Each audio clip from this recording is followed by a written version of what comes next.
Story time on how I found out my client was messing with my man. Yeah, let's get into it. So around this time, I am home based, and she has come to me about 3, 4 times. But I noticed, like the first time we were talking, second time it got a little, we weren't talking that much, and then third time she just stopped talking. So I just thought maybe she doesn't want to talk. Sometimes I don't want to talk either, but the third time it just got kind of weird. She would always turn her brightness down on her phone whenever I do her hair, and I just was like, "Girl, I don't want to be in your phone no ways." But it was just weird, and I have like this intuition where like if something don't feel right, it's not right. So I noticed around the third time when I got done with her hair, I told her, I said, "Hey, you can go look in the bathroom. We'll go look in the mirror." She went in the mirror. Mind you, my boyfriend at the time, he was watching the game or whatever. And how my bathroom is set up, it's like the living room is right there, and you can look straight into the bathroom if the door is open, right? So I noticed she was in there for a little minute. And so I peeped out the door. This girl is literally, she has her back arched, bent over, just in the mirror. My boyfriend is right there. He's standing literally right there where you can look in the bathroom. So I'm like, what is going on? Like, huh? So I asked her, I said, "You good? Everything look good?" She was like, "Yeah, everything looks good." So she came back in the room, she paid me my little money or whatever. And then she's walking out the door. As she's walking out the door, she must have looked at my boyfriend. My boyfriend at the time, he must have looked at her. And so when they looked at each other, I'm like, I said, "Do y'all know each other or something?" She did, and then walked out the door. I said, come here. I said, "Come here, because we're not doing this." At this time, I'm like, I can feel myself blacking out. I can feel myself blacking out because I'm like, I just know this not a situation where this girl is messing with my man, because what y'all got going on, right? This girl must have looked at me and she must have said, Part 2 of how I found out my client was talking to my man. Let's get into it. So as she's trying to walk out, she just was like, "Girl, you need to handle that with your man because your man ain't as faithful as you thought he was." So at this point, I'm literally blacking out. All I know is I was saying something. I don't even know what I was saying, but all I know is I went to my drawer, my kitchen drawer. I went in there, I grabbed, and I told them, "Y'all both gonna have to get the up out of here because y'all not finna play in my face at all." So as I grabbed the knife, and I said that, my man at the time was trying to come to me. He just was like, "Yo, chill out. It's nothing. We don't have nothing going on. If y'all don't have nothing going on, why is this girl saying, 'Oh, your man ain't as faithful as you thought he was?'" Like, what? So at that time, I literally told them to get out. It was chaos. Police were involved and all of that. And I just was like, you know what? I don't think I'll ever have another boyfriend after this because this is so traumatic to me. It literally was so traumatic. But yeah, I have another story time. Well, I have a couple more story times. If y'all want that, please comment and say y'all want more. Yeah. High school was 4 years of hell. I just graduated, so get ready with me while I talk about why my high school experience was just terrible, and so you don't make the same mistakes I did. A little bit of backstory: I moved here when I was in 8th grade in 2021, in the middle of COVID. I finished 8th grade online and didn't really get the chance to meet any friends. But over the summer, I met these two girls that lived in my neighborhood. Let's call them Daisy and Sunny. Daisy and Sunny were actually so sweet, and I was so excited to have met them. I was especially excited because they were going to be in my grade and go into the same high school as me in the fall. They had known each other for forever. They had been best friends since birth. Through them actually was the first time I ended up meeting this other girl. We're gonna call her Blair. Now Blair was actually drop dead gorgeous. When I very first met her, I noticed she would be whispering to her other friends about me, but I didn't think much of it because I'm the new girl and I wasn't gonna say anything about it. And she seemed sweet when she would talk to me. I just told myself I'm overthinking because I always overthink, right? Right? Wrong. So when the school year started, I was sitting with Blair, Daisy, Sunny. We all had a class together, and then there was two other girls that also sat with us. Now, mind you, I'm the only one that looks like me in this table at this group, so it was I just felt kind of I didn't belong, but I was just happy to have had friends. Now one day, one of the girls had invited their guy friends to come and sit with us. Out of nowhere, Blair asked him, "Who do you think is the least attractive girl at this table?" And he looks dead at me and goes, "I don't like black girls, so you." And that's fine. That is completely fine. Whatever. But what bugged me is that Blair had known, he makes it very known he's not interested in black girls. She had heard him say that before. So for her to ask him that, in front of all of us, knowing that was going to be his answer, felt targeted towards me. So I was just whoa, okay, this is not the space for me. When I moved here, this was the first time I'd gone to a school that was mostly diverse and not mostly white. Like where I grew up in Texas and Florida and Ohio, the schools were all predominantly white, the areas were all predominantly white. So when I was having this interaction in a predominantly black school, I was like, this is not gonna be where I am. This does not feel like where I belong. And then what gagged me is when I didn't reply to him or respond to him, the girls at the table were like, did you hear what he said? Like, I heard it. I heard it, trust. I just have nothing to say back to it. That will be just the beginning of my issues with Blair. Like, that is just the very first thing that happened. Story time on when I got kidnapped as a child. I'm from a very small town in Georgia called Augusta. So y'all know how that go. Everybody know everybody. So one day, me, my mom, and my sister were leaving my cousin's birthday party. He's a little bit older than me. And yes, I do remember some of this stuff. At first, I did not know that if I was just remembering it or remembering what other people were saying about it until I went to therapy, because your girl is scarred. No, it's not funny. But until I went to therapy and the lady was like, yep, it is definitely valid that kids start remembering things at the age of 3. So be careful what you say and do around your kids. So anyways, we leaving the birthday party and my mom stops at the gas station to get gas. Y'all, do not get gas late at night. My mom went to the gas station and she got out and parked her car in the front. Like, you know how like you could park in the front and you could still see your car? And she left me and my older sister in the car. My older sister is a lot older than me. She was in I'm saying this because this is valuable details. I don't think she was in a car seat. I might have to call my mama, but I don't think she was in a car seat, but I was at the time. Yes, my mama did leave us in the car.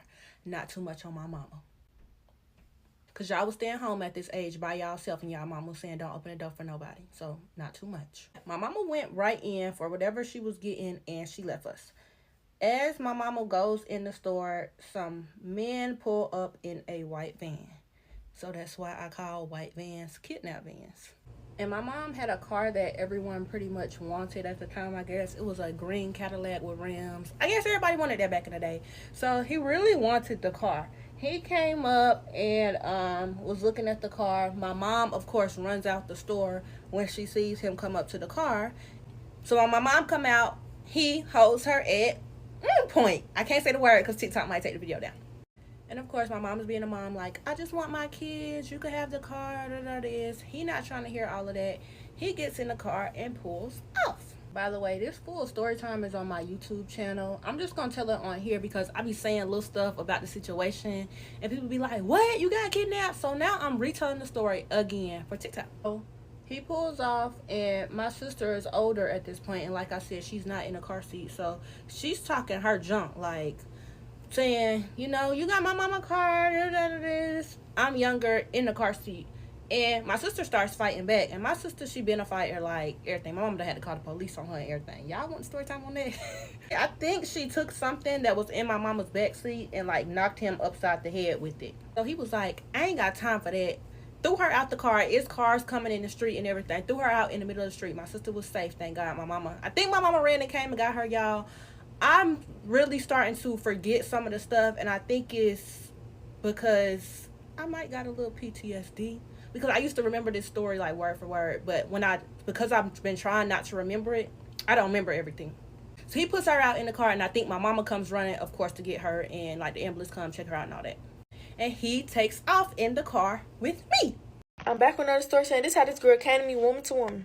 So this happened around last year, y'all. Within the first week of me being in college. So, boom, I used to mess with this boy named Trap. Me and Trap was messing with each other for a good 2 years. But we used to always be on and off. So, over the summertime last year, I was with him literally every day after summer. And then at one point, he asked me to be his girlfriend. So, boom. I'm thinking we locked in. We shared each other locations. We had each other passwords, all that. Never thought nothing of it, y'all. So the day I was leaving for college, I was trying to end things because I'm like, you know, I'm finna go to college. I don't know what you're going to be doing out here in Chicago. And I'm going to be all the way in Mississippi at college. And he was like, no, Lily, like, let me just take you out to breakfast and to the mall before you leave us, though. So I kept telling him, like, nah, I'm cool on you. Like, I just know what type of boy you is. Like, I'm cool. But he kept blowing on my phone, begging me, so I finally gave him a chance. So when he picked me up, he had a brand new car. And he was telling me how it was his and all. Gave me a full little story on how he got the car and stuff. So when we was eating breakfast or whatever, we had a deep old conversation. like a heart to heart, and I'm kind of feeling him. I'm like, oh my God, like this is gonna be the one. And he had took me to the mall, and then I had went back home and left for college. Now the first 3 days, it was a little rocky, and I really just cut him off. So the 4th day of me being in college, he kept blowing on my phone like, Lily, like, come on, don't do this to me. So I'm like, I trapped, like, okay, I'm gonna give you a chance. So I was sleepy that day, so I'm in my dorm room sleep. He stayed on the phone with me, y'all, until my homegirls called me up like, hey, Lily, we finna pop out, come on. So I told him I'm gonna call him back. He like, I bet. An hour roll around. Not even an hour. I want to say 30 minutes, y'all. Now, how my MacBook is, it's connected to my phone. So all my messages and FaceTime calls go to my MacBook. Also regular calls, too. So as I'm sitting at my desk putting on my makeup to go outside, my phone stay on D&D, but this time I had took it off. I don't know why, but I had took it off D&D. And my MacBook open, but my phone, like, it's on the bed. But my MacBook right in front of me, y'all. And the number just steady calling my phone. And it was a Chicago number. So I'm looking, I'm like, bro, what is this? Until they just kept blowing up my phone. So I had answered it on my MacBook, y'all. The first thing this girl said, she was like, hey, is this Lily? I'm like, yeah, it is. She was like, you talk to Trap? I'm like, yeah. My little dumb self, I'm not knowing this girlfriend to confront me. She was like, well, I'm his girlfriend. Yeah, I'm like, never. You his what? So I'm still trying to keep my cool. I'm like, because I'm a little confused. I'm like, bro, what's going on? She was like, yeah, I just literally had to pull up on him and confront him about you because I've been knowing about you since the summertime. Before the summertime, actually. So I'm like, hold on. So then she started telling me how that car that he had just picked me up in wasn't his. Y'all, I'm sorry. I am so late, but I'm back with part 2. So she telling me all this, basically she saying like every car that he used to pick me up in, that was hers. She knew about me this whole entire time, y'all. And this whole time, I'm just listening because I'm like, y'all got a lot of stuff going on because this don't got nothing to do with me no more. After she said she was the girlfriend, that was it for me. But if you was so-called a girlfriend, how you knew all this about me and I didn't know not one single thing about you? I'm thinking I'm the only girl he talking to, y'all. So then she was like, baby, how old you is? Because at the time, I was 17. And he was a good 2 years or 3 years older than me. Don't get in the comments talking about a big age gap because 2 to 3 years, that is nothing, okay? I'm going to block you, but anyways. So when I told her I was 17, this girl almost spazzed out. Do y'all know this girl was a good 24? And I'm looking like, baby, I don't got nothing to do with this. So then at this point, she just on the phone venting to me. I'm like, I got to go outside. So as she's talking to me, she was like, I should add him to the call. I said, go ahead. So she like, I bet. Now she had me on hold, so I end up hanging up because I'm finna run to my friend room to get on the tea. I get to my friend room, I'm breaking it all down to the piece of man, y'all. She's blowing up my phone. So after like 2 minutes of me basically telling my friends the situation, I call her back. Now I guess she was already on the phone with him, so she merged the call. So now we all in the 3-way call, but he not knowing I'm on the other line. He said something like, bro, what are you talking about to her? So I was like, Trap, is you serious right now? Y'all, why this man hang up, y'all? She was like, what? And she went off. And she put me on hold. Y'all hung up because, girl, what did you? So at this point, I'm like, I ain't even going to trip about it. It ain't even worth my time, worth my energy or nothing. I'm just going to cut him off like that's gone. Now he texts me talking about some don't listen to her. At this point, I don't even care about you and your little girlfriend or y'all little situation. I'm finna go outside. So me and my friends, we was laughing about it. Then I end up going to my room. As I'm getting ready, he end up calling my phone. He kept calling, so I finally answered. I'm like, bro, it ain't nothing to talk about, and I hung up on him. And I blocked him, and I ended that. Y'all, why she was still texting me big old paragraph? Like, girl, I thought you knew everything. Why did you steady asking me? Apparently, he cheated on you. Like, you got all the proof. Like, baby, if you stay, that's on you. I'm gone. And also, y'all, she tried to bring up, like, how her and her cousins gonna fight me. But she had to convince her cousins that I didn't know about her. And I'm like, this whole time, I literally didn't know nothing. And I left him alone. And then the next day, she texted me again. And I literally, like, I just stopped texting the girl back. A couple months later, Trap started calling my phone, text me, all that.